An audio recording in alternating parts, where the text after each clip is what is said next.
Hello friends मैंने Kenta अच्छो आशा करुँ आपण मैंने बहुत भल थे। स्माइली अंजू लाइफस्टाइल के आपण मान के सभी के स्वागत। आज चलो ये सुंदर वीडियो स्टार्ट करमा। आज तो राखी पूर्णिमा है। चलो दुई भाई बसी पड़े बलराम जगन्नाथ लेखे और मुई सुभद्रा। चलो बड़ भाई के पहला राखी स्टार्ट करमा बांधवाटा। येलो सार्ट पिंधलाटा बड़े ब्लू सार्ट पिंधलाटा छोट है। दुहे जाक मन छोट बाकी बड़ देखा जाऊन ना। चलो बट्टा के पहला आरती नामा फिर लड्डू खुआमा। बहुत खुशी लगसी देख से मत मुंडिया मारला न। चलो छोट भाई के राखी बांधमा। पहला सिंदूर लगाली फिर चोल पकाली फिर फूल खुचली फिर राखीटा बांधिदेमी। ये सब बहन मैंने ई दिन के अपेक्षा करीथीसन कि आमर भाई के आमे राखी बांधमा बोली।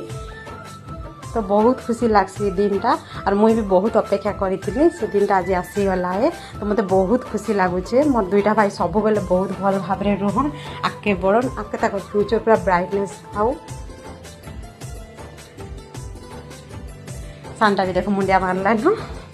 चलो मोर राखी बंधा तो सरला न। काण गिफ्ट किसी प्लान अच्छे कि अरे हाँ देख बट्टा देला न। खुशी खुशी खुशी लगला। हाँ सानटा भी पैसा गला न। किसी नहीं देते भी खुशी थी हेन्ता किसी नहीं बाकी देले तो टे खुशी। चलो वीडियो टेका जेंडिंग।